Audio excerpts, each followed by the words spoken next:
Hi friends, नमस्कार दोस्तों। आपका आपके इस चैनल में हार्दिक स्वागत है। दोस्तों, हम MP TET grade 1 English literature जो 2 मार्च को पेपर हुआ था वो एनालिसिस कर रहे हैं। और इसका जो है टोटल 150 क्वेश्चंस है, तो इसको हम फर्स्ट, सेकंड और थर्ड पार्ट में कर रहे हैं। फर्स्ट पार्ट में हमने फर्स्ट से लेकर 50 तक क्वेश्चन को एनालिसिस किया, डिस्कस किया। फिर उसके बाद में सेकंड पार्ट बनाया। सेकंड पार्ट में 50 से लेकर 100 तक क्वेश्चन देखे हमने। और अब हम थर्ड पार्ट बना रहे हैं। थर्ड पार्ट में हम 100 से लेकर 150 तक क्वेश्चन देखेंगे दोस्तों। तो चलिए दोस्तों शुरू करते हैं। तो ये क्या है, ये 100वां जो क्वेश्चन है ये एक पैसेज है, अनसीन पैसेज है। और इसमें जो है क्या पूछा जा रहा है क्वेश्चन में, व्हाट डज द फार्स टियो डेंजर्स मीन हियर। तो यहाँ पर टियो डेंजर्स का मतलब क्या होता है, टू डेंजर्स। टियो डेंजर्स मीन्स टू डेंजर्स, और लगाया क्या गया था न्यू डेंजर्स, जो कि गलत था। इसमें जो है नेक्स्ट भी जो है पोइट्री का हिस्सा है। और 101 क्वेश्चन नंबर 101। तो यहाँ पे क्वेश्चन नंबर 101 101 क्या है, what does the poet mean by the word cure. Poet का वर्ड क्यूर से मतलब क्या है, तो क्यूर मीन्स स्ट्रेंज यानी अजनबी। तो यहाँ पे इसका सही आंसर लगाया गया है कैंडिडेट के द्वारा। क्यूर मीन्स स्ट्रेंज, अजनबी। और ये नेक्स्ट भी जो है पोइट्री का ही है क्वेश्चन। इसमें क्या पूछा गया है, क्वेश्चन क्या है, द पोएट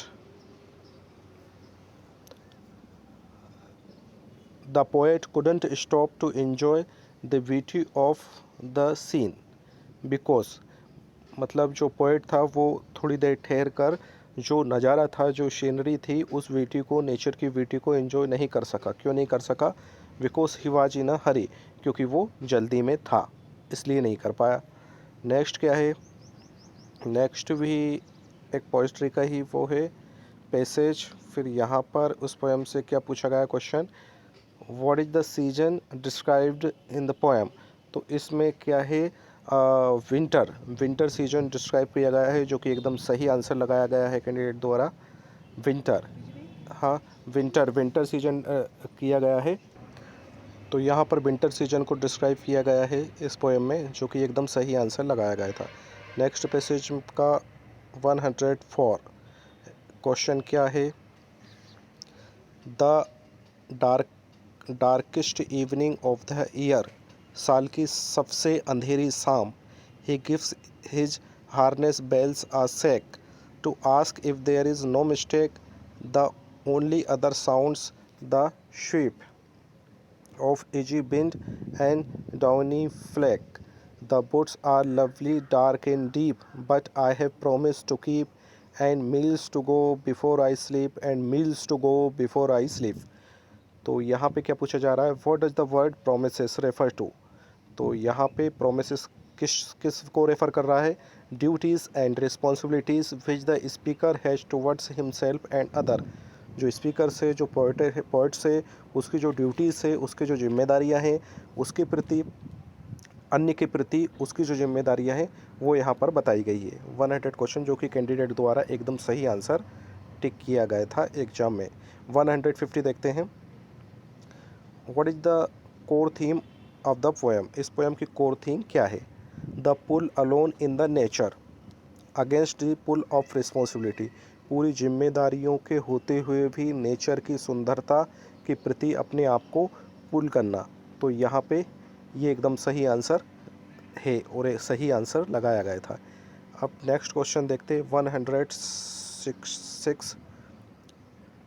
106 क्या है, what does the solitary reaper take place, where does the solitary reaper take place. ये सोलिटरी रीपर जो पोएम है, पोएट्री है, वो कहाँ से संबंधित है। तो ये है स्कॉटलैंड, एकदम करेक्ट आंसर है स्कॉटलैंड, बिल्कुल सही आंसर लगाया गया है। नेक्स्ट देखते हैं 107, how will the speaker of the solitary reaper remember the young girl. जो यंग गर्ल है सोलिटरी रीपर पोएट्री में, उसमें उसको स्पीकर किस तौर पे याद रखना चाहता है। सही आंसर लगाया गया है कैंडिडेट द्वारा, he will carry her songs in his heart.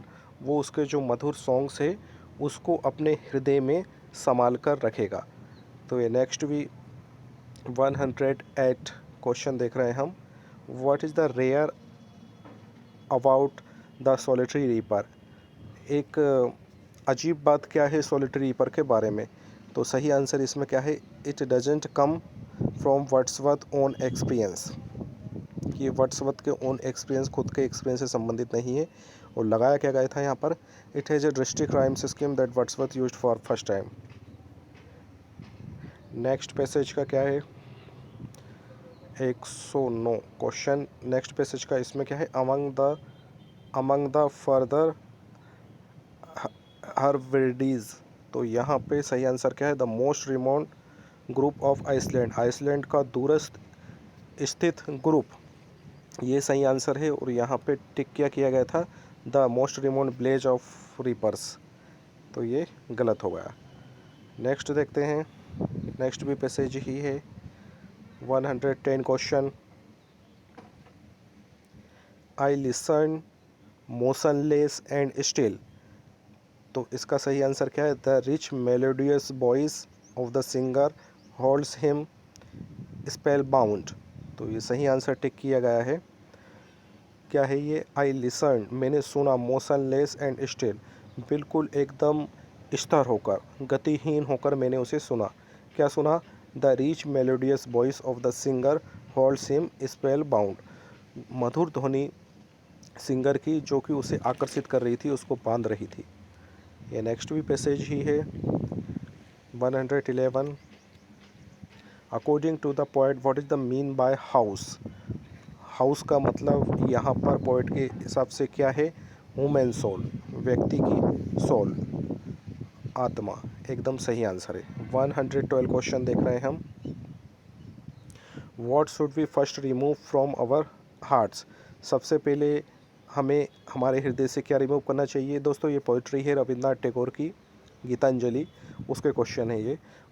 और जिस भी कैंडिडेट ने अच्छे से पढ़े होंगे ये पोइट्री, ये चैप्टर्स वगैरह, तो उसको अनसीन पैसेज देखने पढ़ने की ज़रूरत ही नहीं रही होगी, डायरेक्ट उसने टिक लगाया होगा, जैसे कि इन कैंडिडेट ने लगाया था और सही लगाया है।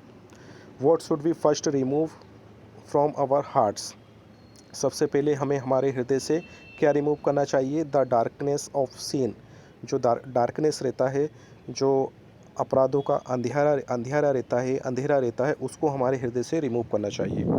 तो दोस्तों हम यहाँ पे एनालिसिस कर रहे हैं एमपी टेट ग्रेड 1, जो कि 2 मार्च को एग्ज़ाम हुआ था इंग्लिश लिटरेचर का, उसके लास्ट 50 क्वेश्चन थर्ड पार्ट में हम डिस्कस कर रहे हैं।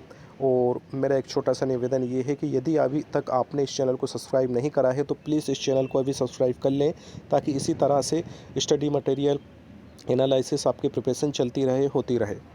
और बेल आइकन को प्रेस करना बिल्कुल ना भूलें, ताकि आपको अपडेट्स मिलते रहें, नोटिफिकेशन मिलते रहें। 113 क्वेश्चन क्या कहता है, हु रोड दिस पोएम, जो कि मैंने अभी आपको बताया रविंद्रनाथ टैगोर जी की ये पोएम है, रविंद्रनाथ टैगोर ने ये पोएम लिखी है। 114 question, in which year Rabindranath Tagore was awarded the Nobel prize of literature, Rabindranath Tagore को लिटरेचर का नोबेल प्राइज कब मिला था, तो ये मिला था 1913 में, एकदम सही आंसर यहाँ पर लगाया गया है। 115, what should we learn before bowing our heads in prayer, हमें क्या सीखना चाहिए, क्या ध्यान होना चाहिए जब हमारा मस्तिष्क हम मंदिर में जाकर झुकाते हैं प्रार्थना में। तो उससे पहले हमको ध्यान होना चाहिए टू बो इन ह्यूमैनिटी, मानवता के प्रति हमारा मस्तिष्क झुकाया हो हमने। 116 क्वेश्चन क्या कहता है, what is the name of the author of the above extract, तो खुशवंत सिंह का है ये, है ना, the portrait of a lady, तो यहाँ पर एकदम सही टिक किया गया है। 117, the word pretty means beautiful, तो एकदम सही टिक किया गया है यहाँ पर भी कैंडिडेट द्वारा। 118, यहाँ भी एकदम सही किया गया है। What does wrinkled mean, wrinkled का मतलब क्या है, उसकी दादी के चेहरे पर जो रिंकल्ड आ गई थी उसका पूछा गया है, तो रिंकल्ड का मतलब ओल्ड, बुजुर्ग, उसकी निशानी रहती है। 119, ये क्वेश्चन देखिएगा आप, which fables the grandmother use to tell the narrator, तो सही आंसर है फेबल ऑफ प्रोफेट्स, और यहाँ पे फेरी टेल्स किया गया है जो कि गलत है। 120, what was the turning point of the narrator's friendship with his grandmother? क्या है turning point? When they shifted to the city, जब वे सिटी में शिफ्ट हो गए थे तो उनकी लाइफ में टर्निंग पॉइंट आ गया था, जो कि एकदम सही आंसर लगाया गया है। Who wrote a father's letter? A father's letter किसने लिखा है? विलियम हैजलिट ने लिखा है, एकदम सही आंसर है। नेक्स्ट देखते हैं, find the most appropriate option given the blank space which can make the given sentence grammatically and contextually correct। तो यहाँ देखते हैं, I would like to try both, मैं दोनों ट्राई करना चाहूँगा, पिज़्ज़ा एंड पिस्ता, so I can know the difference, मैं दोनों चीज़ ट्राई करना चाहूँगा, पिज़्ज़ा भी और पिस्ता भी, ताकि मैं दोनों के बीच में फ़र्क महसूस कर सकूँ, अंतर महसूस कर सकूँ। तो यहाँ पर डी वाला ऑप्शन बोथ और एंड जो कंजक्शन पेयर है एकदम सही टिक किया गया है कैंडिडेट के द्वारा। नेक्स्ट देखते हैं 123 question, what is the physical evidence of the Raina has feeling for Bluntschli in the play arms and the man? Arms and the man जो प्ले है उसमें जो है रेना ब्लेंसली के प्रति फिजिकल एविडेंस क्या फील करती है? तो इसका सही आंसर टिक किया गया है कैंडिडेट द्वारा, a picture of herself on which Raina has written a note, खुद की एक पिक्चर से जो है अज्यूम करती है वो, जो उसके द्वारा लिखी गई है। Which of the following word is nearest in the meaning to the given word? Indelible, indelible के निकट का मीनिंग क्या है? परमानेंट, इंडेलिबल मतलब परमानेंट, स्थाई, तो सही आंसर लगाया गया है यहाँ पर भी। नेक्स्ट देखिएगा आप, इसको जो है कंप्लीट करना, who thinks of work in the sweet sweet autumn weather? तो यहाँ पे ऑटम से ही और लगाया क्या गया था विंटर, ये गलत हो गया था। What are you looking upon in the dark? तो यहाँ पे अपॉन किससे रिप्लेस होगा? फॉर से। What are you looking for in the dark? आप अंधेरे में क्या ढूंढ रहे हैं? तो आंसर नंबर डी एकदम सही लगाया गया है। नेक्स्ट क्वेश्चन देखते हैं, तो यहाँ पर एक्टिव पैसिव वॉइस है, he will be rewarded for his bravery, वो उसकी बहादुरी के लिए उसको सम्मानित किया जाएगा। तो सही क्या होगा? इसका सही होगा his bravery will rewarded him, लगाया क्या गया था? His bravery will have been rewarded, ये गलत हो गया था। नेक्स्ट देखते हैं, according to of studies poetry makes a man, तो पोएट्री क्या मैन को क्या बनाती है? सबटल, सबटेल बनाती है, सबटेल, और यहाँ लगाया गया था बिटी। When was the essay of Elia first published? ये पब्लिश हुआ था 1823, 1823 में सबसे पहले पब्लिश हुआ था। नेक्स्ट क्वेश्चन देखते हैं, how is Rajam able to reconcile and bring all Swami's friends back together again in the story Swami and friends? तो क्या था सही answer? By promising them prize for his house, बिल्कुल सही आंसर लगाया गया है यहाँ पर। 131 देखते हैं, अनीता लुक्ड इट अप, ये क्या पेयर रहता है? लुक अप, तो बिल्कुल एकदम सही प्रीपोजिशन यहाँ पर लगाई गई है। Anita looked it up in the dictionary but she still doesn't understand it, Anita ने इसको डिक्शनरी में ढूंढा, खोजा, पूरी डिक्शनरी में देखा, पर वो समझ नहीं पाई। 132 क्वेश्चन क्या कहता है, the teacher asked the student, teacher जो है स्टूडेंट से पूछते हैं, क्या पूछते हैं? The teacher asked the student to write a short account of what they have seen, तो यहाँ पर क्या है? हैड सीन एकदम सही लगाया गया है। क्यों? क्योंकि सेंटेंस की बिगिनिंग जो है पास्ट टेंस से हो रही है, और पास्ट टेंस के बाद में हमेशा पास्ट परफेक्ट कंटिन्यूस टेंस का यूज होता है। 133 क्वेश्चन देखते हैं, select the synonym of the given word implied, implied का मतलब होता है विनर। अब यहाँ पर इसका पोलाइट का मतलब विनर, इम्पोलाइट मतलब रूड, ठीक है, जो विनर नहीं रहे, तो इसका सिनोनिम्स रूड, बिल्कुल एकदम सही है। 134 देखते हैं, find the most appropriate option, है ना, ग्रामेटिकली से सही करना है। Ritu went to get a drink of water, Ritu जो है पानी पीने गई थी, कब गई थी? बिफोर हर एग्ज़ाम स्टार्ट, उसके एग्ज़ाम स्टार्ट होने से पहले, ये सही है। और यहाँ पर क्या लगाया गया था? इवन हर एग्ज़ाम स्टार्ट, तो यहाँ ये गलत हो गया। 135 देखते हैं, in an metaphor a word or expression that in literature uses denotes one kind of things is applied to a distinctly different of thing without asserting a comparison, मतलब बिना किसी कंपेरिजन के डायरेक्ट उसको ही वो रूप दे दिया जाता है, तो वो मेटाफर रहता है, फिगर ऑफ स्पीच मेटाफर रहता है। एकदम सही, ठीक है, सही क्वेश्चन किया गया है। Select the antonym of the given word. Outrageous, इसका एंटोनिम क्या है? Pleasing. According to Nehruji, who is the happiest man described in teenage. Nehruji के अनुसार टीनेज में सबसे खुशी व्यक्ति, सबसे हैप्पी व्यक्ति किसे बताया गया है? whose thinking and action are coordinated, जिसकी सोच और एक्शन, जिसकी सोच और क्रिया दोनों कोऑर्डिनेट रहे, वो एकदम सही आंसर है। स्विफ्ट्स ग्लीवर्स ट्रैवल इज, क्या है ये? सटायर है ये, ठीक है। Which of the following words is nearest in the meaning given word? Notorious. Notorious कुख्यात, तो कुख्यात इनफेमस, तो यहाँ पर क्रिमिनल लगाया गया था, लेकिन क्या है? इनफेमस, जो फेमस ना हो वो। इस क्वेश्चन पर आपत्ति ली जानी थी लेकिन नहीं ली गई। Select the most appropriate option to substitute the bracket. The printing press is one of man's cleverest invention, तो printing press is one of the man's cleverest invention, तो यहाँ पर क्या आएगा? क्लेवरेस्ट इन्वेंशंस, आविष्कार, ऐसा आएगा, और जो एकदम सही रहेगा। 141 देखते हैं। His access to throne was turning point in his history, यहाँ पे इसका सही वो रहेगा रिप्लेसमेंट, एक्सलोसन 2। Which of the following words is nearest in the meaning of the given word? Banished, banished, banished, expelled, मतलब छोड़ देना उसको, वैनिस्ड कर देना, छोड़ देना, सही आंसर लगाया गया है। Antonym given word? Consent, dissent, सही है। In ancient Greece odes were designed to be read out loud in public setting, एकदम सही है। सप्रेस, दबाना, इसका एंटोनिम क्या होगा? इनकरेज, प्रोत्साहित करना, एकदम सही है। In of studies Bacon says to make judgement wholly by the rules of studies is the humour of a scholar, एकदम सही आंसर लगाया गया है, the humour of a scholar. She really liked the delicious wine, एकदम सही है।